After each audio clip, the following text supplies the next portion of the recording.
하버드 교수의 질문 하나에 세계 질서가 무너지고 있습니다.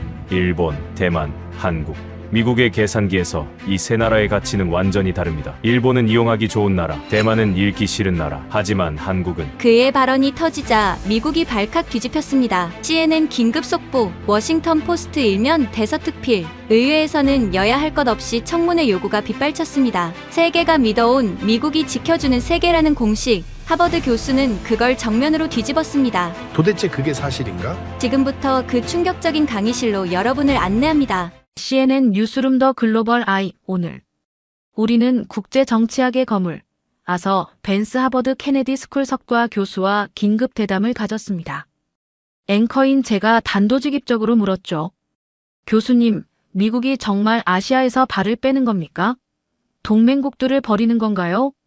벤스 교수는 특유의 차가운 눈빛으로 카메라를 응시하며 이렇게 말했습니다. 잘 들으십시오. 워싱턴의 셈법은 감정이 아닙니다. 철저한 이익이죠. 그 계산기 위에서 아시아의 국가들은 세 가지로 분류됩니다. 첫째, 일본은 미국에게 이용하기 좋은 나라입니다. 둘째, 대만은 미국이 잃기 싫은 나라죠. 하지만 한국은 다릅니다. 한국은 미국이 결코 잃어서는 안 되는 나라입니다. 이 말이 무슨 뜻인지 이해가 가시나요? 잃기 싫은 것과 잃어서는 안 되는 것. 단어 하나의 차이 같지만 이 차이가 21세기 아시아의 생존자를 결정할 것이라고 벤스 교수는 경고했습니다. 도대체 한국이 무엇을 하고 있길래, 무엇을 증명했길래 미국 최고의 석학 입에서 이런 평가가 나온 걸까요? 지금부터 여러분께 들려드릴 이야기는 달 전 하버드 케네디 스쿨 304호 강의실에서 시작된 8주간의 치열했던 기록입니다. 세계 각국의 엘리트들이 모인 그곳에서 과연 무슨 일이 있었던 걸까요? 강의실의 차가운 공기 속으로 여러분을 안내합니다. 하버드 케네디 스쿨 304호 강의실. 창밖으로 찰스강의 윤슬이 반짝였지만 강의실 안은 숨막힐 듯한 정적만이 감돌고 있었습니다. 30명의 학생들.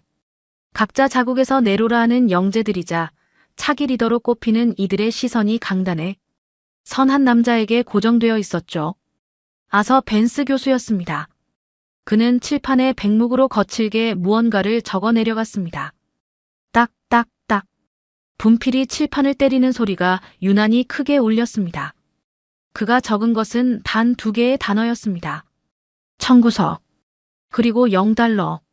벤스 교수는 묻은 분필 가루를 손으로 털어내며 학생들을 향해 돌아섰습니다. 그의 회색 눈동자가 강의실을 천천히 훑었습니다. 마치 사냥감을 찾는 맹금류처럼 말이죠. 자, 여기 청구서가 있다. 팍스 아메리카나.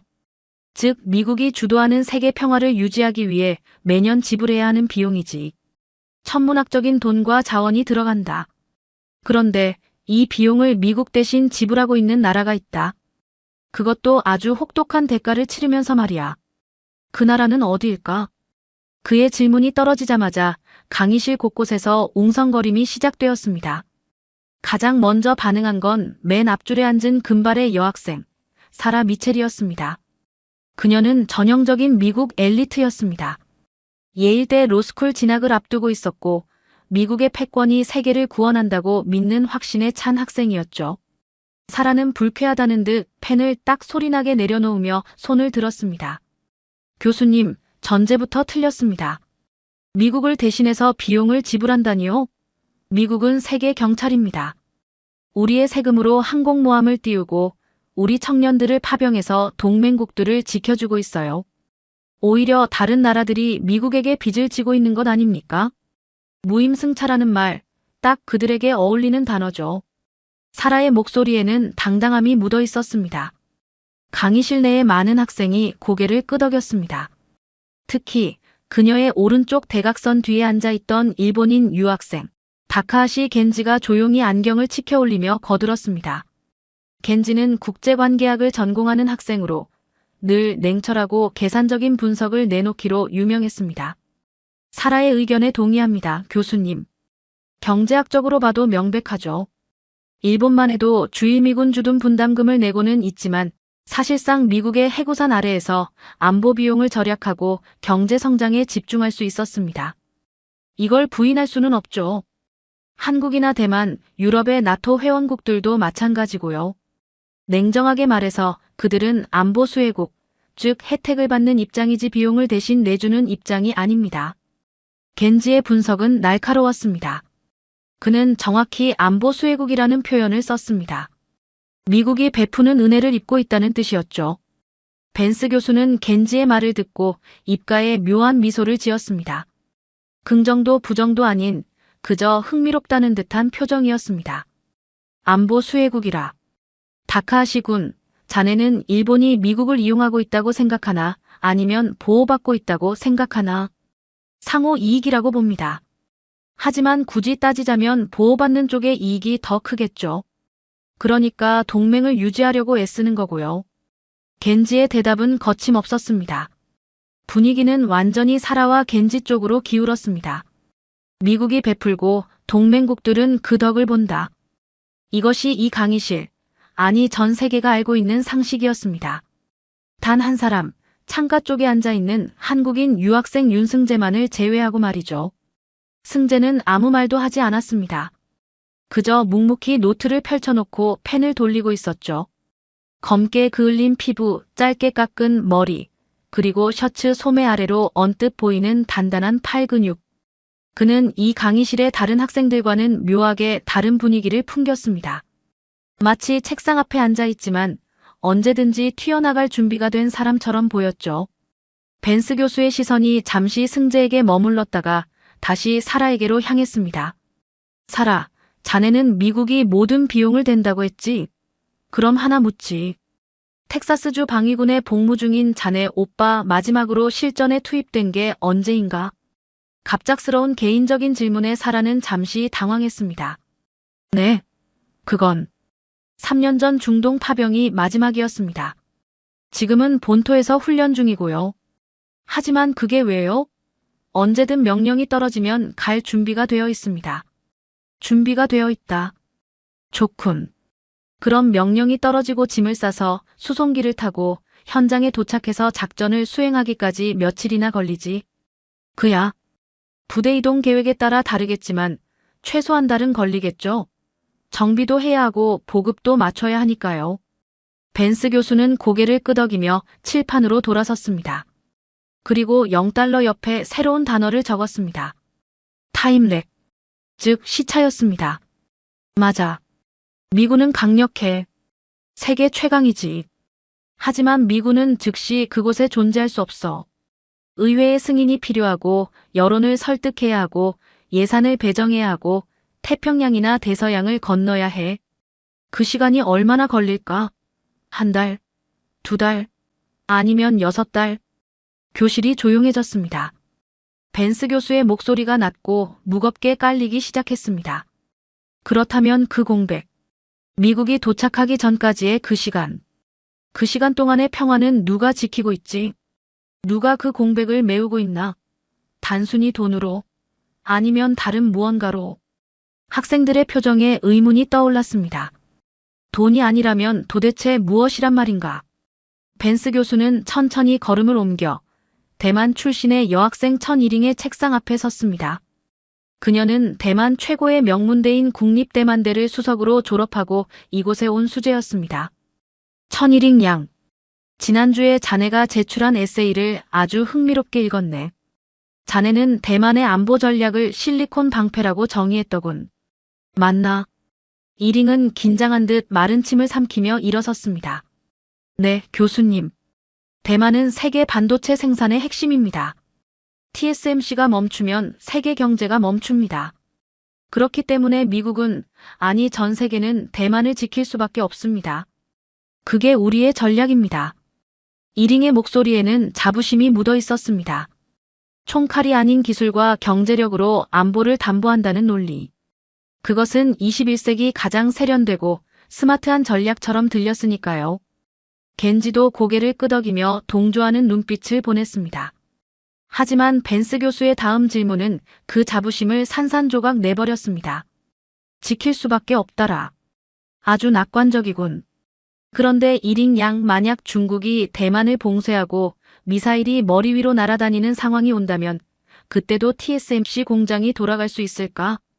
엔비디아와 애플의 임원들이 과연 대만으로 날아와서 인간 방패가 되어줄까? 그건 이링은 말문이 막혔습니다. 미국이 도착하는데 걸리는 시간. 그리고 그들이 도착하기 전까지 버텨야 하는 시간. 자네는 그 시간을 돈으로 살 수 있다고 믿는군. 하지만 내 데이터는 다르게 말하고 있어. 벤스 교수는 다시 강단으로 돌아가 칠판을 쳤습니다. 쾅! 하는 소리에 학생들이 움찔했습니다. 평화의 청구서는 두 가지로 지불된다.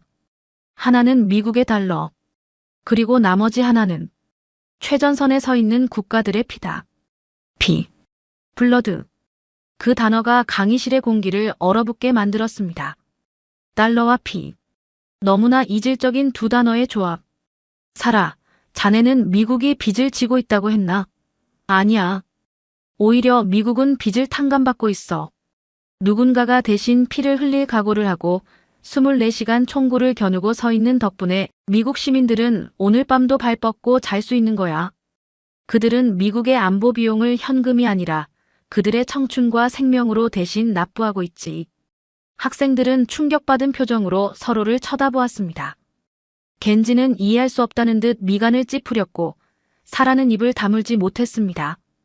안보 수혜국이 아니라 안보 제공국이라는 역발상. 벤스 교수는 칠판에 크게 세 나라의 이름을 적었습니다.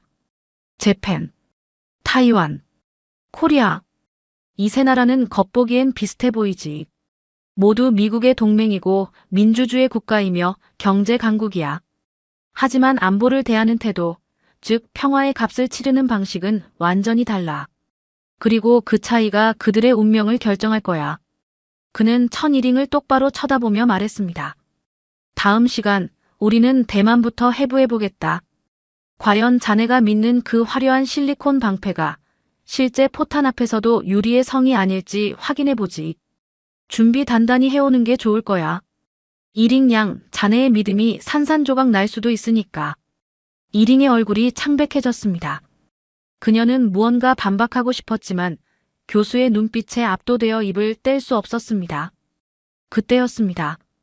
내내 침묵을 지키던 한국인 유학생 윤승재가 조용히 노트를 덮으며 펜을 내려놓았습니다. 달그락. 그 작은 소리가 묘하게도 강의실의 정적을 깨뜨렸습니다. 벤스 교수의 시선이 승재에게 꽂혔습니다. 미스터 윤, 자네는 알고 있겠지? 내가 말한 피의 의미를. 승재는 천천히 고개를 들었습니다. 그의 눈빛은 흔들림이 없었습니다. 그는 짧게, 하지만 단호하게 대답했습니다. 청구서는 매달 날아옵니다, 교수님. 우리는 단 한 번도 연체한 적이 없습니다. 그 한마디. 짧지만 묵직한 그 한마디가 강의실에 묘한 파장을 일으켰습니다. 연체한 적이 없다. 그 말이 의미하는 바가 무엇인지 아직 학생들은 깨닫지 못했습니다. 하지만 곧 알게 될 것입니다. 누군가는 돈으로 평화를 사려 하고 누군가는 남의 힘을 빌려 평화를 유지하려 할 때 오직 한 나라만이 스스로를 갈아 넣어 평화를 지탱하고 있다는 사실을 말이죠. 수업이 끝났음을 알리는 종소리가 울렸지만 누구도 쉽게 자리에서 일어나지 못했습니다. 칠판에 적힌 세 나라의 이름. 일본, 대만, 그리고 한국. 과연 이들 중 누가 진짜 승자가 될 것인가? 그리고 누가 가장 비참한 패자가 될 것인가? 잔인한 검증의 시간은 이제 막 시작되었습니다. 일주일 후 304호 강의실. 창밖으로 보스턴의 가을비가 추적추적 내리고 있었습니다. 벤스 교수가 강의실 문을 열고 들어서자 학생들의 시선이 일제히 그에게 쏠렸습니다. 특히 천이링의 눈빛에는 긴장감이 역력했죠. 지난 시간 교수가 예고한 대로 오늘은 대만을 해부하는 날이었으니까요. 벤스 교수는 가방에서 두꺼운 파일을 꺼내 탁 소리나게 책상 위에 올려놓았습니다. 자, 이링 양. 지난주에 자네가 말한 실리콘 방패, 그 이론을 직접 설명해보게. 여기 있는 모든 학생이 들을 수 있도록. 이링은 자리에서 일어섰습니다. 그녀의 손에는 꼼꼼히 준비해온 자료가 들려 있었죠. 일주일 내내 밤을 새워가며 완성한 발표였습니다. 교수님, 그리고 여러분. 대만의 안보 전략은 단순한 군사력에 의존하지 않습니다. 이링은 노트북을 열어 화면을 띄웠습니다. TSMC의 로고가 선명하게 빛났죠. TSMC, 대만 반도체 제조회사입니다. 전 세계 파운드리 시장의 60% 이상을 점유하고 있죠. 애플, 엔비디아, 퀄컴, AMD. 여러분이 아는 모든 빅테크 기업의 칩이 여기서 만들어집니다. 사라가 고개를 끄덕였습니다. 이건 누구나 아는 사실이었으니까요. 제가 말씀드리고 싶은 건 이겁니다. 만약 대만에서 전쟁이 일어나면 어떻게 될까요? 이링은 다음 슬라이드로 넘겼습니다. 글로벌 공급망 붕괴 시뮬레이션이라는 제목이 붙어 있었죠.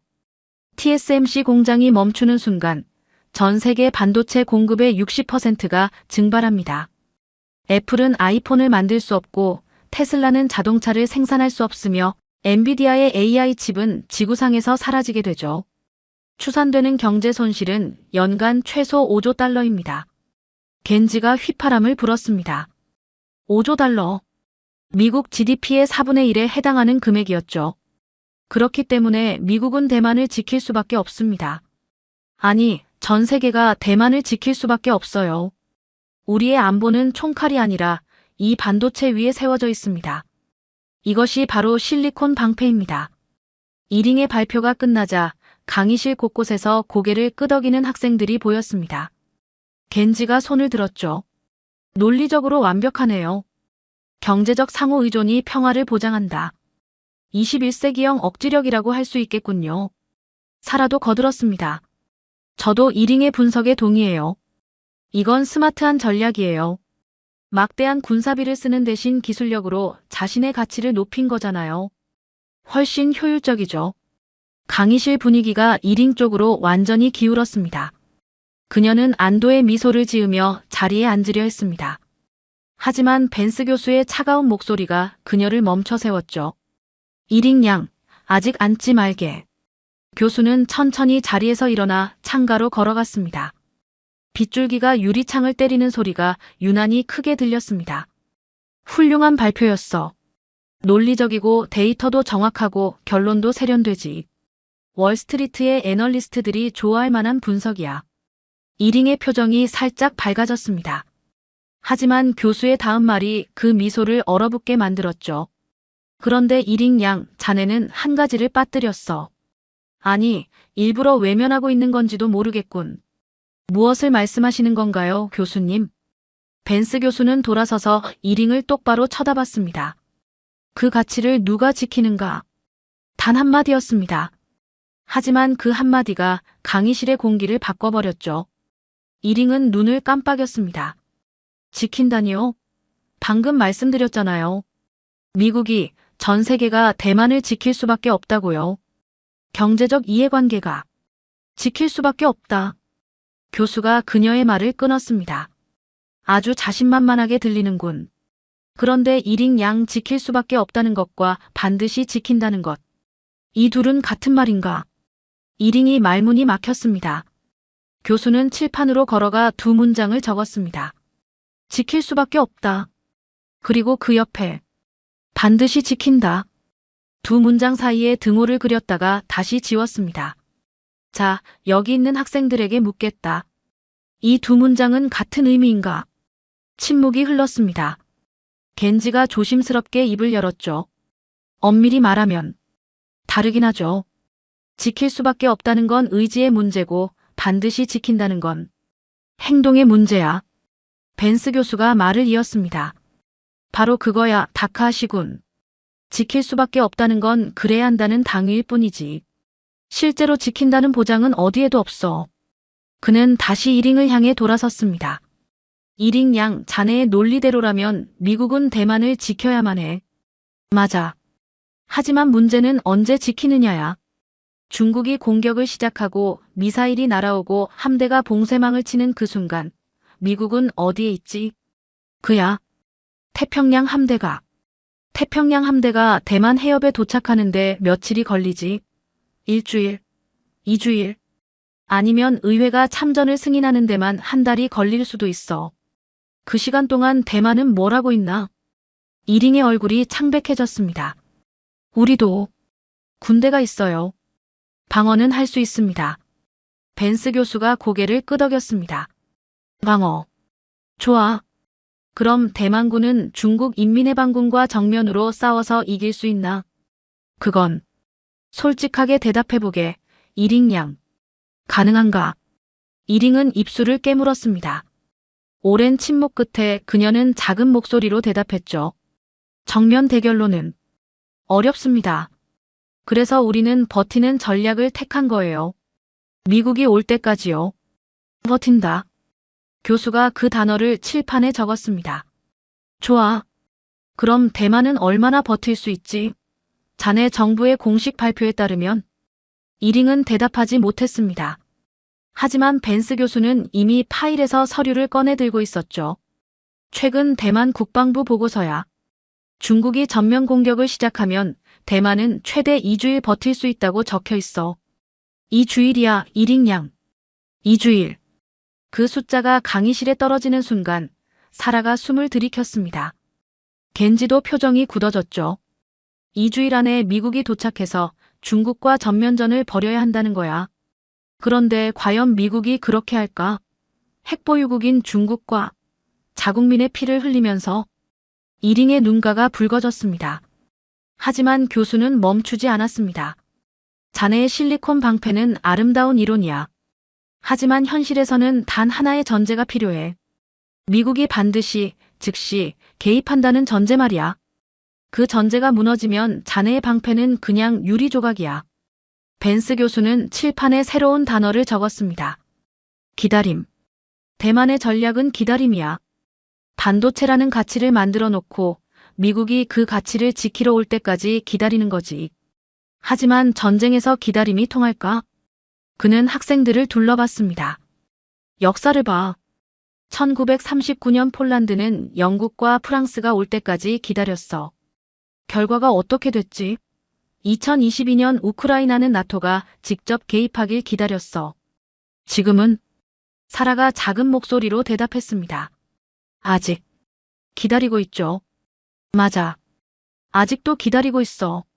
수십만 명이 죽고 나라가 폐허가 되어가는 동안에도 말이야. 벤스 교수는 이링에게 다가갔습니다. 이링 양, 자네의 믿음을 꺾으려는 게 아니야. 다만 현실을 직시하라는 거지. 가치를 가진 국가는 많아. 하지만 그 가치를 스스로 지킬 수 있는 국가는 드물어. 대만은 전자에 속하지만 후자에는 해당되지 않아.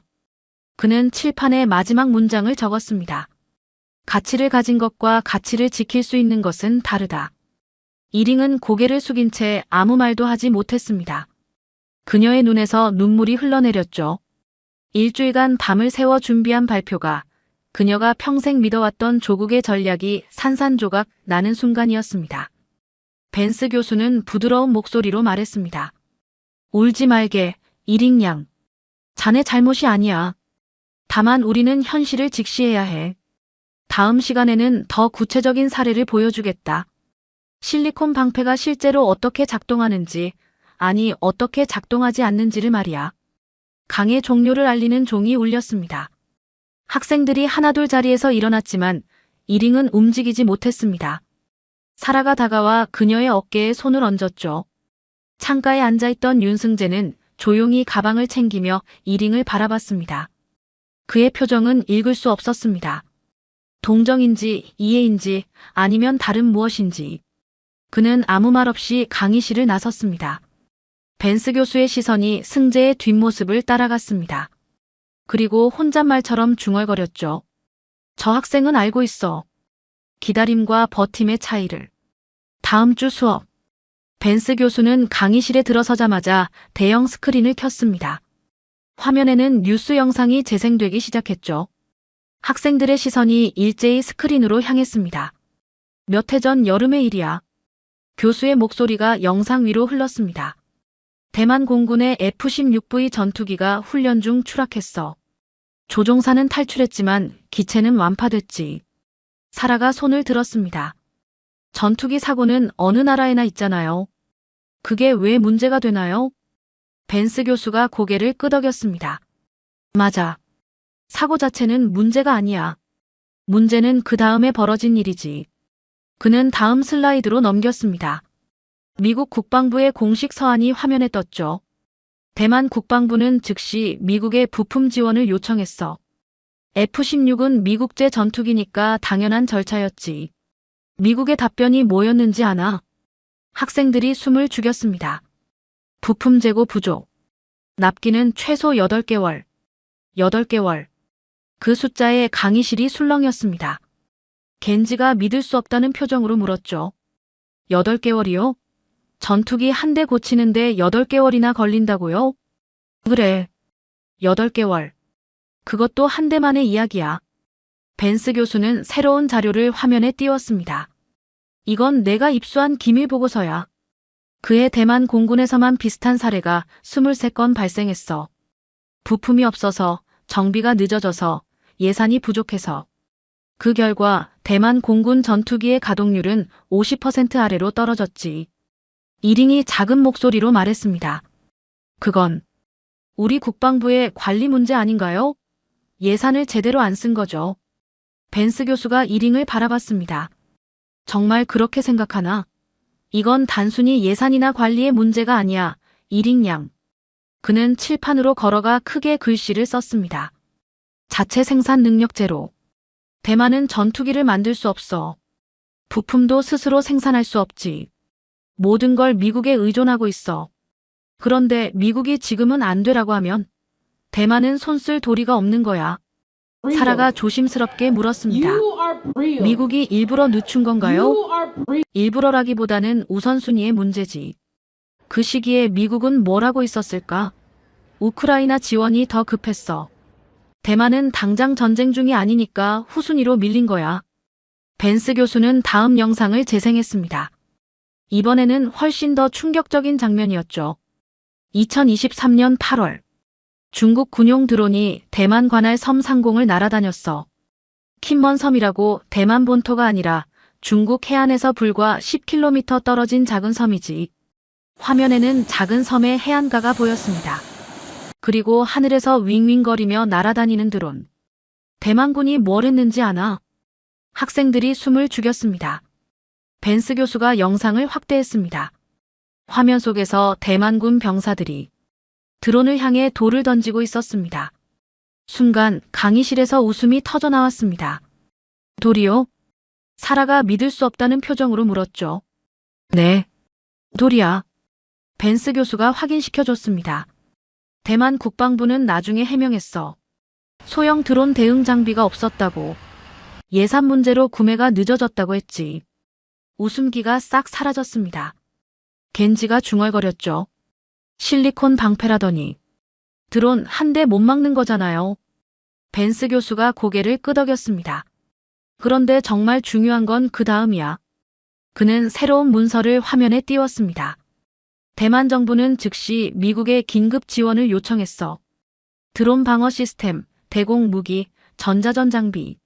미국의 답변이 뭐였는지 아나? 강의실이 조용해졌습니다. 검토하겠다. 이링의 얼굴이 굳어졌습니다. 그리고 석 달 후 미국은 답했어. 승인됐지만 인도는 2년 후가 될 거라고. 2년이요? 사라가 소리쳤습니다. 그래. 2년. 그동안 중국 드론은 계속 날아다녔어. 대만 병사들은 계속 돌을 던지거나 아니면 그냥 지켜만 봤지. 전 세계 언론이 그 장면을 보도했고 중국은 웃었어. 벤스 교수는 스크린을 끄고 학생들을 둘러봤습니다. 이게 외주한 평화의 현실이야. 대만은 자신의 안보를 미국에 맡겼어. 반도체라는 가치로 미국이 반드시 온다고 믿었지. 하지만 미국은 대만의 스케줄에 맞춰 움직이지 않아. 이링이 손을 들었습니다. 그녀의 목소리는 떨리고 있었죠. 하지만 교수님, 그건 작은 섬 이야기잖아요. 몬토는 다르죠. TSMC가 있으니까요. 벤스 교수가 이링을 똑바로 쳐다봤습니다. 다르다고? 어떻게 다른가, 이링 양? 본토가 공격받으면 미국은 당연히. TSMC 공장은 어디에 있지? 이링이 말을 멈췄습니다. 대만 서부 해안이야. 중국 미사일 사정거리 아니지.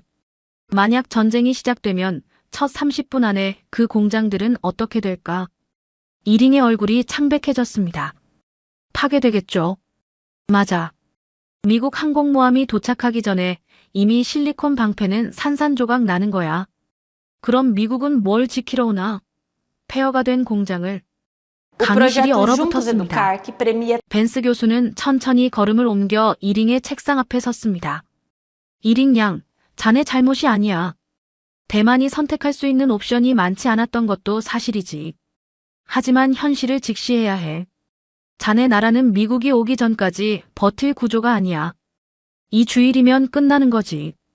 그 사이에 미국이 온다는 보장도 없고. 이링의 눈에서 눈물이 흘러내렸습니다. 하지만 이번에는 지난주와 달랐습니다. 분노의 눈물이 아니라 체념의 눈물이었죠. 사라가 조심스럽게 물었습니다. 교수님, 그럼 대만은 어떻게 해야 하나요? 벤스 교수는 창밖을 바라보며 대답했습니다. 그건 대만이 결정할 문제야. 하지만 한 가지는 분명해. 평화는 부탁으로 유지되지 않아. 그는 다시 학생들을 향해 돌아섰습니다. 자, 이제 질문을 바꿔보자. 같은 동아시아에 같은 분단의 아픔을 겪은 나라가 있어. 그 나라는 대만과 완전히 다른 선택을 했지. 그리고 그 선택이 70년 후 전혀 다른 결과를 만들어냈어. 벤스 교수의 시선이 창가에 앉아있는 윤승재에게로 향했습니다. 미스터 윤, 자네 나라 이야기를 해볼까? 승재는 천천히 고개를 들었습니다. 그의 눈빛은 여전히 흔들림이 없었죠. 제가요? 그래. 대만이 기다림을 선택했을 때 한국은 뭘 선택했나? 승재는 잠시 침묵했습니다. 그리고 짧게 대답했죠. 버팀입니다, 교수님. 우리는 버팀을 선택했습니다. 벤스 교수가 미소를 지었습니다. 좋아. 다음 시간에 그 버팀이 무엇인지 보여주겠다. 그리고 왜 그 선택이 오늘날 한국을 미국이 결코 잃을 수 없는 나라로 만들었는지도. 종이 울렸습니다. 학생들이 자리에서 일어났지만 아무도 쉽게 발걸음을 떼지 못했습니다. 이링은 여전히 자리에 앉아 창밖을 바라보고 있었고 사라와 겐지는 의미심장한 눈빛을 교환했죠. 승재는 조용히 가방을 챙겨 강의실을 나섰습니다. 그의 등 뒤로 벤스 교수의 목소리가 들려왔습니다. 미스터 윤, 다음 시간에는 자네가 직접 설명해주게. 한국이 어떤 대가를 치렀는지를. 승재는 뒤돌아보지 않고 대답했습니다. 알겠습니다, 교수님. 복도의 창문 너머로 찰스강이 보였습니다. 가을 햇살이 수면 위에서 반짝이고 있었죠. 하지만 승재의 머릿속에는 전혀 다른 풍경이 떠오르고 있었습니다. 철조망, 초소, 그리고 365일 24시간 겨눠진 총구. 휴전선의 풍경이었습니다. 다음 주 화요일. 지난 시간 대만의 현실을 목격한 학생들의 눈빛이 달라져 있었습니다. 강의실 분위기가 완전히 바뀌었죠. 학생들의 자리 배치부터 달랐습니다. 이링은 창가 쪽으로 옮겨 앉았고 겐지는 평소보다 앞자리를 선택했습니다. 사라는 노트를 2권이나 펼쳐놓고 있었죠.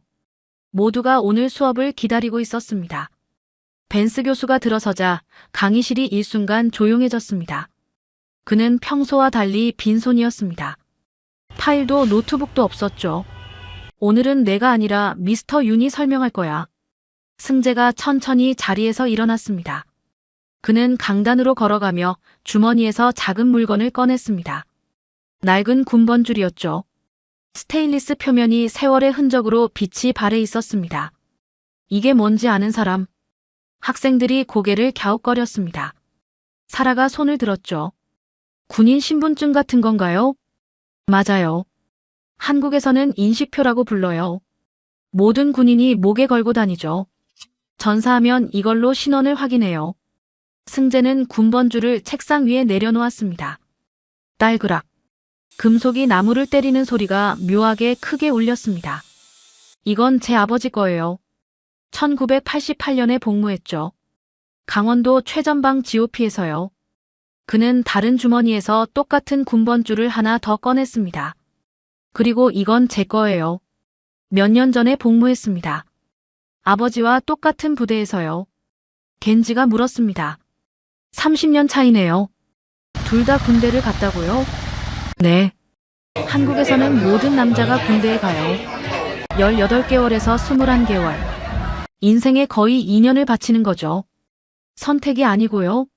사라가 되물었습니다. 의무예요. 거부하면 감옥에 가요. 실제로 종교적 이유로 거부해서 복역한 사람이 2만 명이 넘어요. 강의실이 웅성거렸습니다. 벤스 교수가 끼어들었죠. 미스터 윤, 그 제도가 언제부터 시작됐나? 1953년이요. 휴전 직후부터입니다. 70년 넘게 이어져 왔죠. 제 할아버지도 갔고, 아버지도 갔고, 저도 갔어요. 제 아들이 태어나면 그 아이도 가겠죠. 승재는 칠판으로 걸어가 숫자를 적기 시작했습니다. 한국의 상비군은 50만 명이에요. 예비군까지 합치면 300만이 넘요. 그리고 이 숫자는 70년간 단 한 번도 줄어든 적이 없어요. 이링이 조심스럽게 손을 들었습니다. 그건 북한 때문이잖아요. 당연한 거 아닌가요? 승재가 이링을 바라봤습니다. 당연하다고요? 대만도 중국이라는 위협이 있는데 왜 대만은 상비군을 줄였나요? 이링이 대답하지 못했습니다. 대만의 병역 의무는 4달이에요. 사실상 없는 거나 마찬가지죠.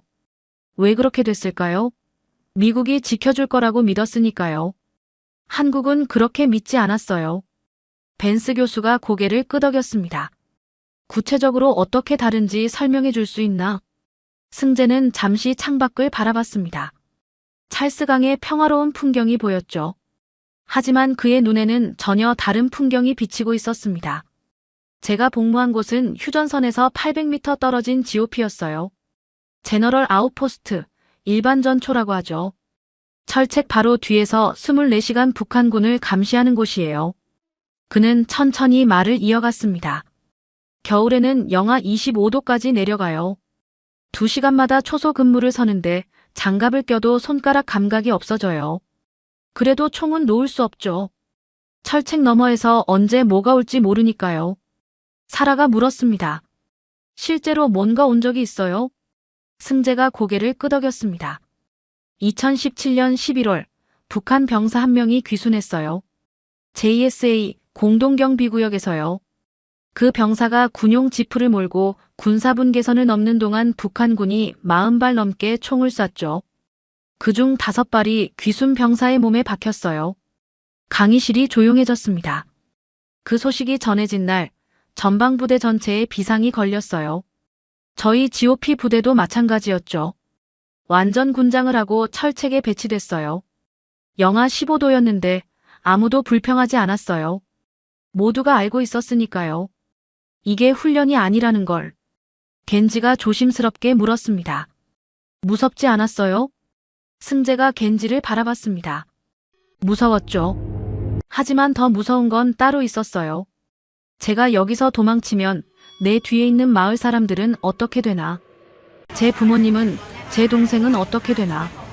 그 생각을 하면 무서워할 시간이 없었어요. 벤스 교수가 끼어들었습니다. 미스터 윤, 그런 상황이 자주 있나? 매년 있어요.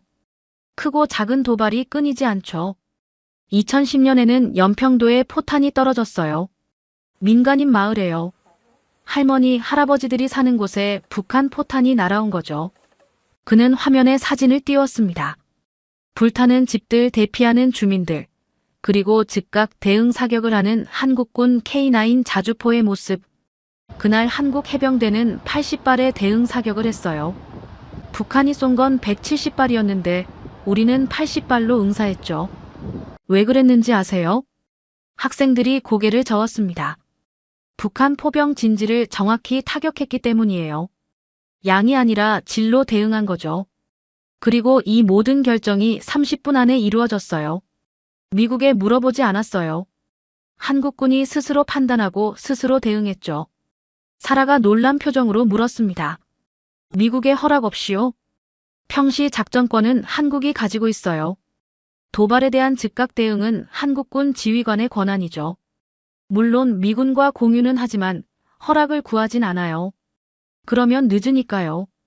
승재는 칠판에 연도를 적었습니다. 1978년. 1978년 박정희 대통령이 결정을 내렸어요. 미국이 한국군 감축을 요구했을 때였죠. 당시 미국 대통령 카터는 주한미군 철수를 공약으로 내걸었어요. 한국을 버릴 수도 있다는 신호였죠. 그때 한국은 어떻게 했나요? 이링이 물었습니다. 박정희는 거부했어요. 그리고 선언했죠. 우리가 직접 만들겠다고. 미사일 개발, 전차 개발, 전투기 개발. 모든 걸 자체적으로 하겠다고요. 겐지가 코웃음을 쳤습니다. 한국 같은 작은 나라가 1978년이면 아직 개발도상국 아니었나요? 그게 가능했어요? 승재가 겐지를 똑바로 쳐다봤습니다. 가능했어요. 아니, 가능하게 만들었죠. 피와 땀으로. 그는 스마트폰을 꺼내 화면을 스크린에 연결했습니다. K2 흑표 전차의 사진이 떴죠. 검은색 위장 도색의 날렵한 포탑을 가진 현대적인 전차였습니다. 이게 K2 흑표예요. 한국이 만든 3.5세대 주력 전차죠. 세계에서 가장 진보된 전차 중 하나로 평가받아요. 어느 정도 수준인데요? 사라가 물었습니다. 독일의 레오파드 2, 미국의 에이브람스와 동급이에요. 일부 성능은 더 뛰어나죠. 자동장 전장치가 있어서 승무원이 3명이면 돼요. 레오파드는 4명이 필요하고요. 그리고 지금은 수출까지 하고 있어요. 벤스 교수가 덧붙였습니다. 네. 폴란드가 1000대 넘게 주문했어요. 1000대요? 강의실이 술렁였습니다. 승재는 다음 사진으로 넘겼습니다.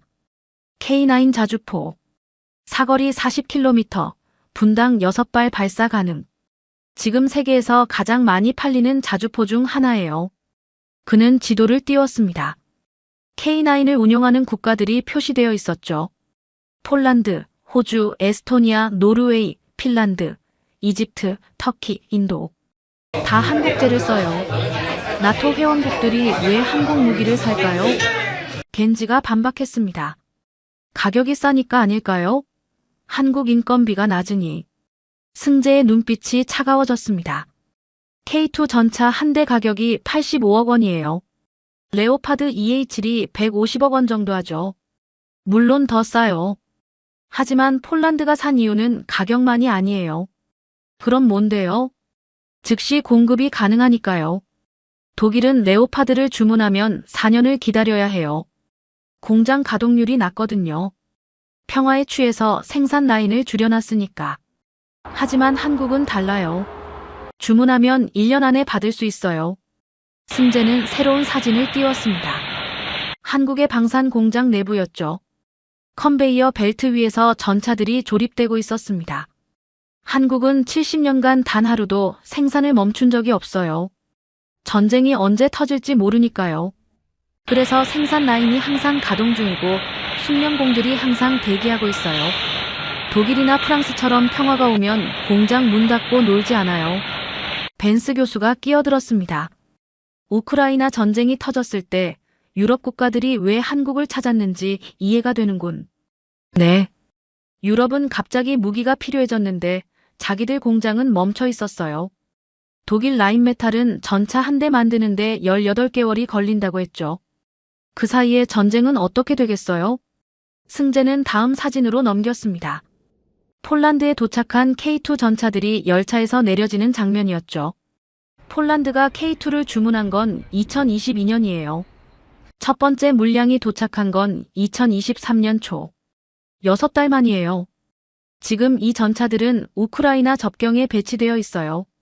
겐지가 조심스럽게 물었습니다. 실전에서 검증됐나요? 일부는 실제로 우크라이나에서 쓰이고 있어요.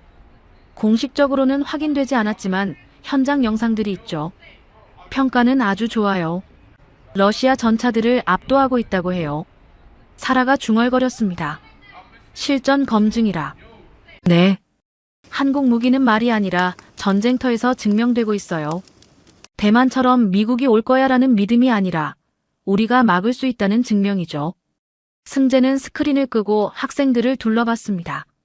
한국은 70년간 단 하루도 쉬지 않았어요. 매년 수십만 명의 청년이 군대에 가고 매년 수십조 원의 예산이 국방에 투입되고 매년 새로운 무기가 개발돼요. 왜일까요? 그는 잠시 말을 멈췄다가 대답했습니다. 휴전선이 흔들리는 순간 모든 게 끝나니까요. 경제도 일상도 다 의미가 없어지죠. 그래서 한국은 그 선을 지키는데 모든 걸 걸었어요. 이링이 작은 목소리로 물었습니다. 그 비용은요? 경제적으로 엄청난 손해 아닌가요? 승재가 이링을 바라봤습니다. 물론이죠.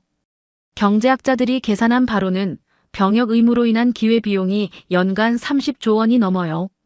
젊은이들이 2년씩 일을 못하니까요.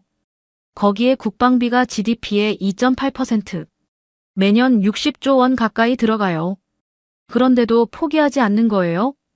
포기하면 죽으니까요. 승재의 대답은 단호했습니다. 1950년 6.25 전쟁 때 300만 명이 죽었어요. 전체 인구의 10%예요. 서울은 4번이나 점령당했고 부산까지 밀렸다가 겨우 되찾았죠. 그 기억을 가진 사람들이 아직 살아있어요. 제 할머니는 아직도 피난 가던 날을 기억하세요. 강의실이 조용해졌습니다. 한국은 전쟁을 잊지 않았어요. 대만은 평화가 계속될 거라 믿었지만 한국은 전쟁이 다시 올 수 있다고 생각했죠. 그래서 준비했어요. 70년간 매일. 벤스 교수가 일어섰습니다.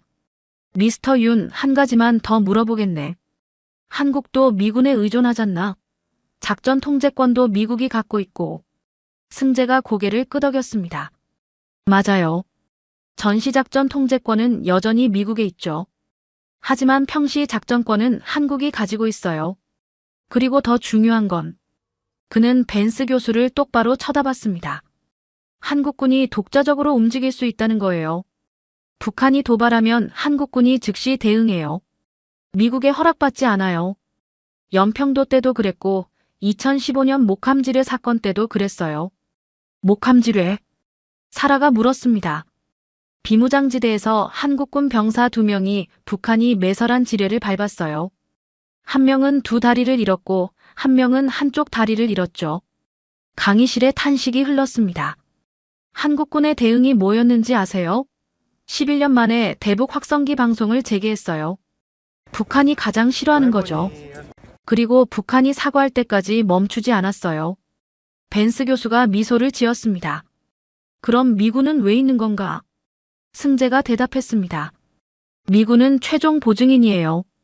하지만 한국은 미군이 오기 전까지 스스로 싸울 준비가 되어 있죠. 대만처럼 2주일 버티는 게 아니라 필요하면 몇 달이든 싸울 수 있어요. 어떻게 그게 가능하지? 매년 을지훈련을 하니까요. 승재는 새로운 영상을 틀었습니다. 서울 도심의 사이렌이 울리고 시민들이 지하철역으로 대피하는 장면이었죠. 을지훈련은 정부 전체가, 군대가, 민간이 모두 참여하는 전시 대비 훈련이에요. 북한의 전면 공격을 가정하고 대피하고 대응하는 훈련이죠. 70년간 한 번도 빠지지 않았어요. 영상 속에서 서울 시민들이 질서정연하게 대피하고 있었습니다. 아이를 아는 엄마, 교복을 입은 학생, 양복 차림의 직장인. 모두가 진지한 표정으로 움직이고 있었죠. 한국 사람들은 어릴 때부터 이 훈련을 해요. 학교에서, 직장에서, 집에서. 사이렌이 울리면 어디로 가야 하는지, 뭘 챙겨야 하는지 모두가 알고 있어요.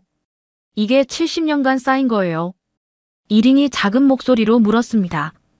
대만에는 그런 훈련이 없어요. 알아요. 승재의 목소리는 부드러웠지만 단호했습니다. 그게 차이예요.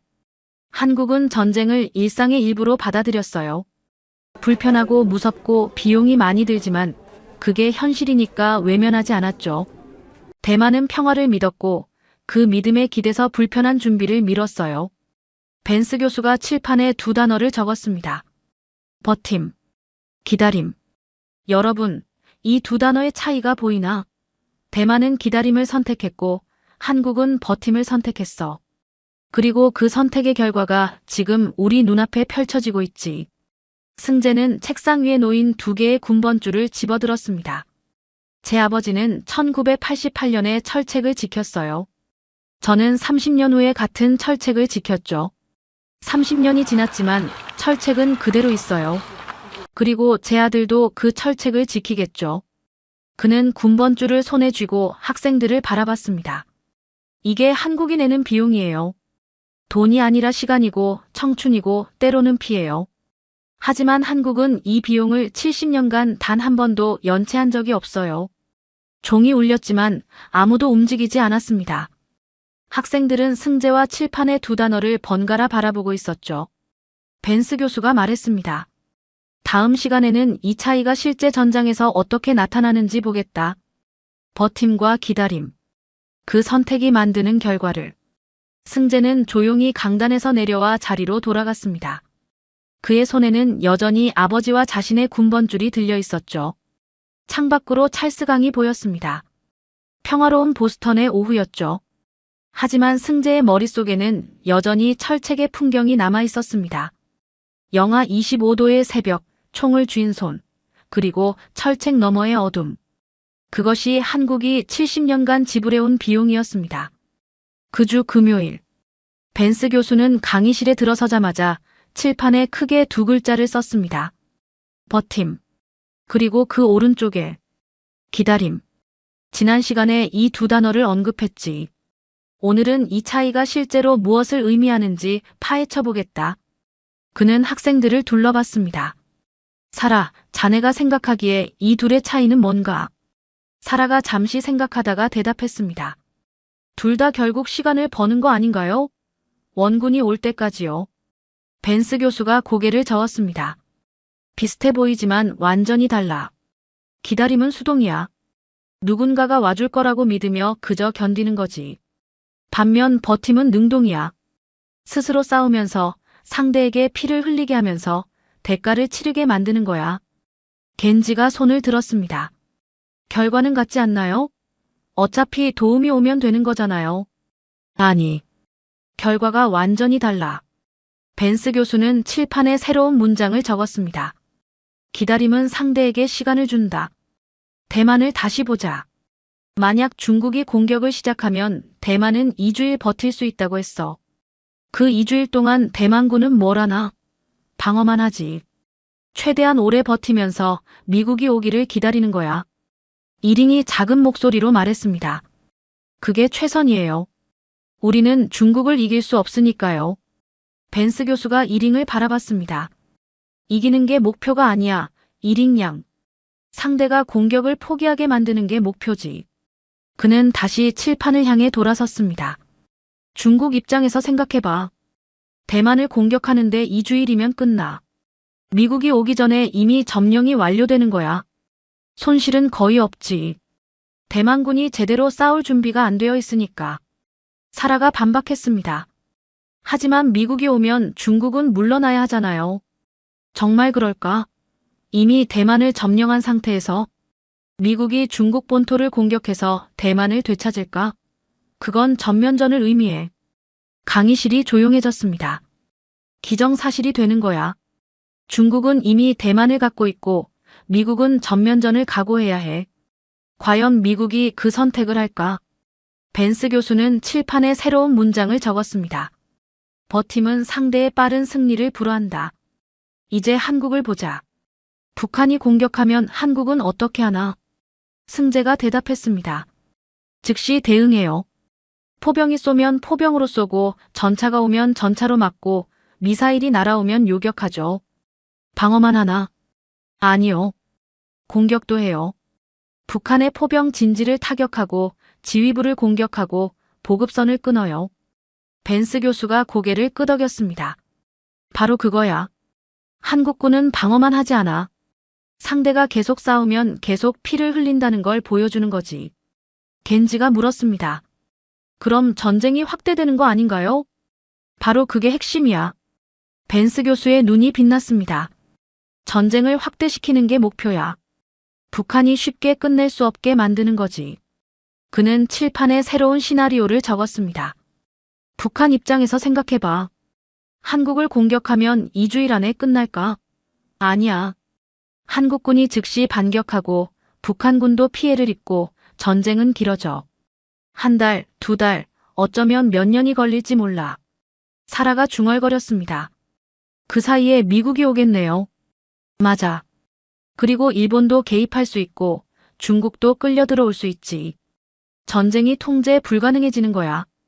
벤스 교수는 학생들을 둘러봤습니다. 북한이 원하는 건 빠른 승리야. 한국을 빠르게 점령하고 기정사실을 만드는 거지. 그런데 한국은 그 빠른 승리를 절대 허용하지 않아. 이링이 조심스럽게 물었습니다. 그럼 한국은 미국이 필요 없는 건가요? 아니. 미국은 여전히 중요해. 하지만 한국은 미국이 올 때까지 스스로 싸울 수 있어. 미국은 한국을 구하러 오는 게 아니라 함께 싸우러 오는 거야. 벤스 교수는 칠판에 마지막 문장을 적었습니다. 억지력은 즉시 대가를 치르게 만드는 힘이다. 이게 바로 억지야.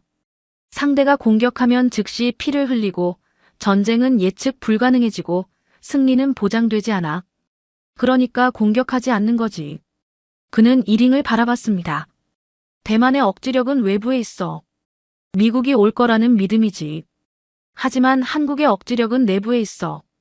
한국 자체가 위험하다는 사실이야. 이링이 고개를 숙였습니다. 벤스 교수는 천천히 교탁 앞으로 걸어갔습니다. 여러분, 안보는 선택의 문제야. 어떤 선택을 하느냐에 따라 나라의 운명이 달라지지. 대만과 한국 같은 출발선에서 다른 길을 걸었고 지금은 완전히 다른 곳에 서 있어. 종이 울렸습니다. 하지만 벤스 교수는 말을 멈추지 않았습니다. 다음 시간에는 이 선택이 경제에서 어떤 결과를 만들었는지 보겠다. 왜 대만은 하청에 머물렀고 한국은 브랜드를 가진 나라가 됐는지를. 학생들이 자리에서 일어났습니다. 이링은 가장 늦게 움직였죠.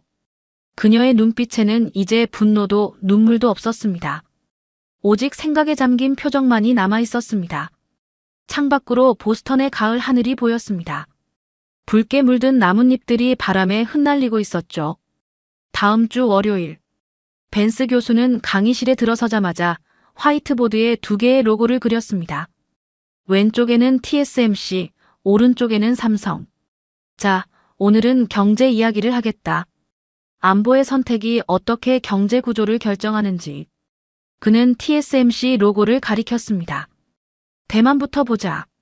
대만은 반도체에 모든 걸 걸었지. TSMC가 GDP의 거의 20%를 차지해. 한 회사가 국가 경제의 5분의 1을 담당하는 거야. 사라가 고개를 끄덕였습니다. 인상적이네요. 그만큼 경쟁력이 있다는 거잖아요. 맞아. 기술력은 세계 최고지. 그런데 문제가 뭔지 아나? 벤스 교수는 칠판에 새로운 단어를 적었습니다. OEM. 주문자 상표 부착 생산. TSMC가 뭐라는 회사인지 알지? 반도체를 만들어. 하지만 자기 브랜드로 파는 게 아니야. 애플, 엔비디아, 퀄컴이 설계한 걸 대신 만들어주는 거야. 겐지가 끼어들었습니다. 그래도 기술력이 뛰어나잖아요. 세계 최고 수준이에요. 기술력은 최고야. 그런데 그 기술로 만든 가치를 누가 가져가나? 벤스 교수는 칠판에 숫자를 적었습니다. 애플 아이폰을 보자. $1000짜리 아이폰에서 TSMC가 가져가는 몫은 얼마일까? 한 $50 정도야. 나머지 $950는 애플이 가져가지. 왜요? 이링이 물었습니다. 브랜드가 애플 거니까. 소비자가 사는 건 아이폰이지 TSMC 칩이 아니야. 그는 이링을 바라봤습니다. 이링 양, TSMC 없이는 아이폰을 만들 수 없다고 했지? 맞아. 그런데 TSMC는 애플 없이 뭘 팔 수 있나? 이링이 대답하지 못했습니다. 이게 하청의 함정이야. 아무리 기술이 뛰어나도 최종 소비자가 찾는 건 애플이지 TSMC가 아니야.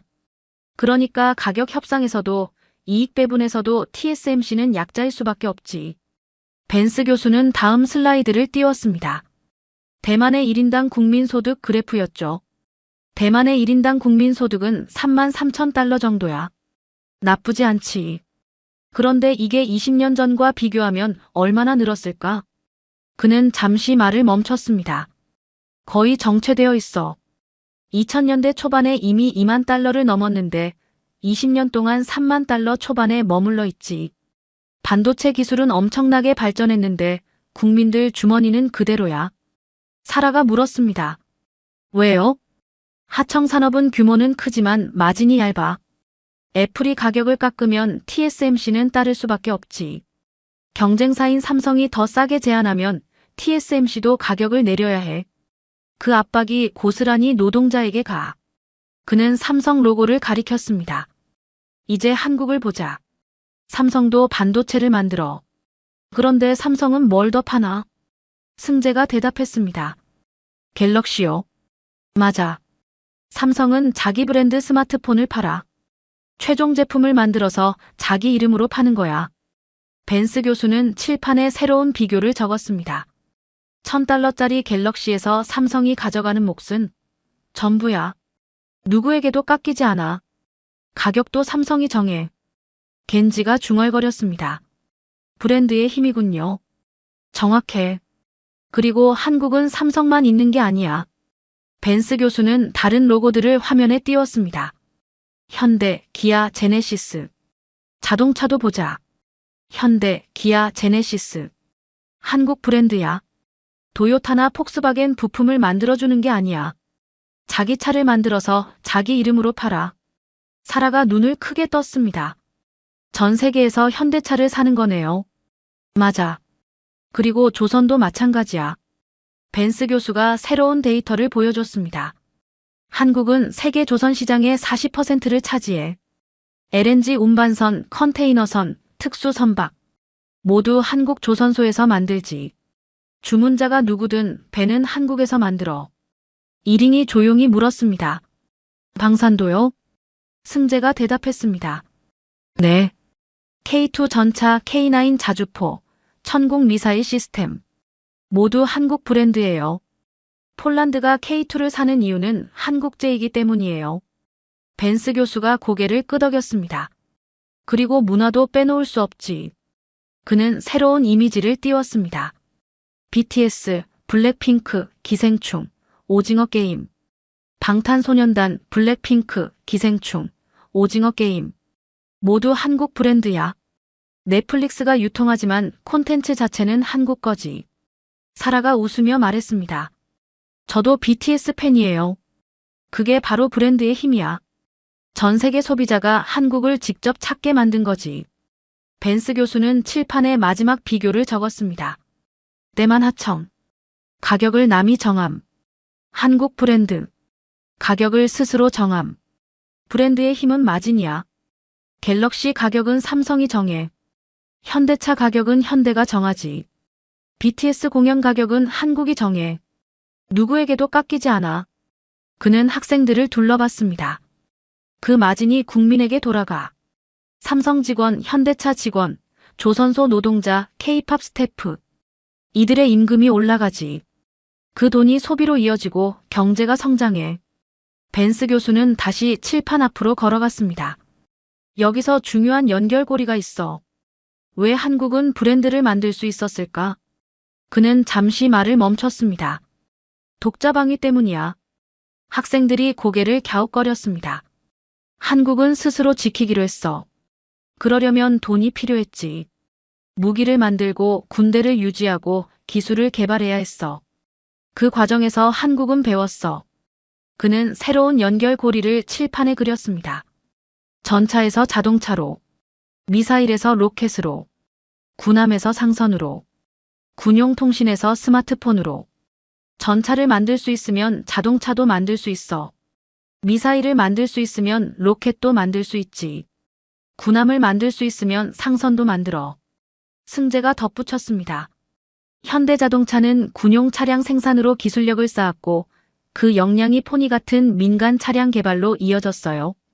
한국의 전자산업도 군 현대화 과정에서 축적된 기술력이 민간으로 이전되며 성장했죠. 벤스 교수가 고개를 끄덕였습니다. 안보의 선택이 경제의 구조를 결정한 거야. 대만은 미국의 안보를 맡기고 반도체 하청에 집중했어. 한국은 스스로 지키면서 기술을 축적하고 브랜드를 만들었지. 그는 마지막 슬라이드를 띄웠습니다. 양국의 1인당 국민소득 비교 그래프였죠. 한국의 1인당 국민소득은 35,000달러 수준이야. 대만과 비슷하지만 성장의 구조가 완전히 달라. 한국은 브랜드로 가치를 창출하고 대만은 하청으로 규모를 유지하지. 이링이 작은 목소리로 말했습니다. 하청 국가는 국민을 부자로 만들기 어렵다는 거네요. 벤스 교수가 이링을 바라봤습니다. 맞아. 아무리 기술이 뛰어나도 최종 가치를 남이 가져가면 국민 주머니는 채워지지 않아. 브랜드를 가진 나라만이 진짜 부를 만들어.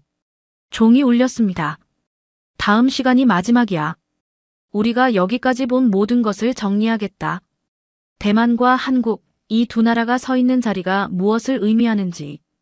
학생들이 자리에서 일어났습니다. 이링은 창밖을 바라보며 생각에 잠겨 있었죠. 그녀의 눈빛에는 이제 체념 대신 무언가 새로운 것이 떠오르고 있었습니다. 마지막 수업. 304호 강의실은 평소보다 일찍 꽉 찼습니다. 학생들은 모두 앞자리를 차지하려 했고 늦게 온 학생들은 뒤에 서야 했죠. 심지어 다른 강의를 듣는 학생들까지 청강을 신청해 복도까지 인파가 넘쳤습니다. 벤스 교수가 들어섰습니다. 그는 평소와 달리 정장을 입고 있었죠. 마치 역사적인 순간을 기록하려는 듯. 자, 8주간의 여정이 끝났다. 처음 내가 던진 질문을 기억하나? 그는 칠판에 적었습니다. 평화의 청구서를 미국 대신 지불하고 있는 나라는 어디인가? 여러분은 그 질문을 전면 부정했지. 미군이 주둔하고 있고 한국은 인구가 줄어들고 있고 국방비 비율도 낮다고 했어. 그래서 한국은 미국의 보호를 받는 나라일 뿐이라고. 사라가 작게 웃으며 고개를 숙였습니다. 그리고 우리는 대만을 봤어. 반도체로 세계 경제의 심장이 된 나라. 실리콘 방패로 평화를 지키려 한 나라. 이링이 조용히 앞을 바라봤습니다. 그녀의 표정은 담담했죠. 하지만 우리는 그 이면도 봤어. 전투기 부품이 8달 걸리는 현실. 드론에 돌을 던지는 병사들. 미국에 냉담한 검토하겠다는 답변. 벤스 교수는 칠판에 새로운 문장을 적었습니다. 외주한 평화는 외부가 결정한다. 대만의 선택이 틀렸다고 말하는 게 아니야. 다만 그 선택에는 한계가 있다는 거지. 가치를 가진 것과 그 가치를 지킬 수 있는 것은 다른 문제니까. 그는 다시 학생들을 둘러봤습니다. 그리고 우리는 한국을 봤어. 같은 출발선에서 다른 길을 선택한 나라. 상비군 50만, 독자 무기 개발, 방산 수출, 실전 검증. 70년간 단 하루도 전쟁이 끝났다고 선언하지 않은 나라. 승재는 조용히 앞을 바라보고 있었습니다. 한국은 스스로 지키기로 선택했어. 그러면서 경제에서도 다른 결과를 만들어냈지. 하청이 아닌 브랜드. 대신 받는 게 아니라 스스로 정하는 가격. 벤스 교수는 칠판 가운데에 선을 그었습니다. 왼쪽에 대만, 오른쪽에 한국. 자, 이제 최종 질문이다. 미국의 입장에서 이 두 나라는 어떻게 보일까? 그는 대만 쪽에 적었습니다. 미국이 잃기 싫은 나라. 그리고 한국 쪽에 미국이 잃을 수 없는 나라. 이 차이가 보이나? 학생들이 숨을 죽였습니다. 잃기 싫은 건 선택의 문제야. 상황에 따라 포기할 수도 있지. 손해를 감수하면 넘길 수 있어. 벤스 교수의 목소리가 낮아졌습니다. 하지만 잃을 수 없는 건 생존의 문제야. 포기하면 시스템 전체가 무너지는 거지. 그는 대만 쪽을 가리켰습니다. 대만을 잃으면 미국은 타격을 입어. 반도체 공급이 끊기고 기술 패권이 흔들리고 경제적 손실이 크지. 하지만 미국은 살아남아. 시간이 걸려도 대체할 방법을 찾을 수 있으니까. 그리고 한국 쪽을 가리켰습니다. 하지만 한국을 잃으면 강의실이 조용해졌습니다. 북한은 핵보유국으로 굳어지고 중국은 서해를 장악하고 일본은 직접적인 위협에 노출되고 미국의 아시아 전략 전체가 무너져. 대체할 방법이 없어. 벤스 교수는 승재를 바라봤습니다. 왜냐하면 한국은 단순히 가치 있는 나라가 아니라 시스템을 지탱하는 기둥이니까. 70년간 스스로 그 자리를 증명해온 나라니까. 그는 칠판에 마지막 문장을 적었습니다. 요새는 선언으로 만들어지지 않는다. 매일 그 자리를 지키고 위협에 맞서고 피를 흘릴 준비가 되어 있음을 보여줌으로써 만들어진다. 한국이 70년간 해온 일이 바로 그거야. 강의실이 고요해졌습니다. 아무도 손을 들지 않았고 질문도 없었습니다. 단지 무거운 침묵만이 흐르고 있었죠. 벤스 교수는 천천히 교탁에서 내려왔습니다. 여러분, 이 수업에서 내가 말하고 싶었던 건 이거야. 평화는 부탁으로 유지되지 않아. 평화는 힘으로 지켜지는 거야. 그리고 그 힘은 외부에서 오는 게 아니라 내부에서 만들어지는 거지. 그의 시선이 학생들을 천천히 훑었습니다. 사라, 겐지, 이링, 그리고 미스터 윤. 승재가 고개를 들었습니다. 자네 나라는 대단해. 정말로. 승재는 아무 말도 하지 않았습니다. 그저 조용히 고개를 숙였죠. 종이 울렸습니다. 하지만 아무도 움직이지 않았습니다. 학생들은 여전히 자리에 앉아 칠판을 바라보고 있었죠. 미국이 잃기 싫은 나라. 미국이 잃을 수 없는 나라. 두 문장이 강의실을 지배하고 있었습니다. 그때였습니다. 이링이 천천히 자리에서 일어났습니다. 그녀는 강의실을 가로질러 승재의 책상 앞에 섰죠. 윤씨. 승재가 올려다봤습니다. 고마워요. 눈을 뜨게 해줘서. 승재는 잠시 이링을 바라보다가 작게 고개를 끄덕였습니다. 저도 배웠어요. 이링 씨 나라의 용기에 대해서. 이링이 미소를 지었습니다. 씁쓸하지만 진심이 담긴 미소였죠. 용기라고요? 우리는 돌을 던졌을 뿐이에요. 돌이라도 던졌잖아요. 포기하지 않았으니까. 두 사람의 대화를 지켜보던 학생들이 하나둘 자리에서 일어났습니다. 사라가 다가와 이링의 어깨에 손을 얹었고 겐지도 조용히 고개를 숙여 인사했죠. 벤스 교수는 그 장면을 지켜보며 미소를 지었습니다. 자, 수업은 끝났다. 하지만 여러분의 질문은 이제 시작이야. 자네 나라는 어떤 선택을 하고 있나? 그 선택의 결과는 무엇이 될까? 그건 여러분이 대답해야 할 질문이야. 학생들이 하나둘 강의실을 나섰습니다. 창밖으로 찰스강이 보였고 가을 햇살이 수면 위에서 반짝이고 있었죠. 승재는 가장 늦게 자리에서 일어났습니다. 그는 주머니에서 아버지의 군번줄을 꺼내 한참 동안 바라봤습니다. 그리고 조용히 중얼거렸죠. 아버지, 우리는 아직 여기 서 있어요. 그는 군번줄을 다시 주머니에 넣고 강의실을 나섰습니다. 칠판에는 여전히 두 문장이 남아 있었습니다. 미국이 잃기 싫은 나라. 미국이 잃을 수 없는 나라. 그리고 그 아래 벤스 교수가 마지막으로 적은 문장. 평화의 청구서는 매달 날아온다. 한국은 단 한 번도 연체한 적이 없다. 석 달 후 CNN 스튜디오. 앵커가 카메라를 향해 말했습니다. 시청자 여러분, 오늘 저희가 전해드린 이야기는 단순한 학술 강의가 아니었습니다.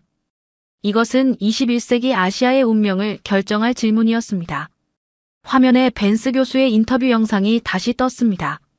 일본은 이용하기 좋은 나라. 대만은 잃기 싫은 나라. 하지만 한국은 결코 잃어서는 안 되는 나라. 앵커가 마무리했습니다. 워싱턴의 계산기는 이미 끝났습니다. 문제는 그 계산의 결과를 누가 먼저 받아들이느냐입니다. 한국은 이미 70년간 그 답을 알고 있었습니다. 나머지 세계가 그것을 깨닫는 데는 조금 더 시간이 걸릴 뿐이죠. 화면이 어두워지며 자막이 떴습니다. 평화는 부탁으로 유지되지 않는다. 평화는 스스로 지키는 자의 것이다.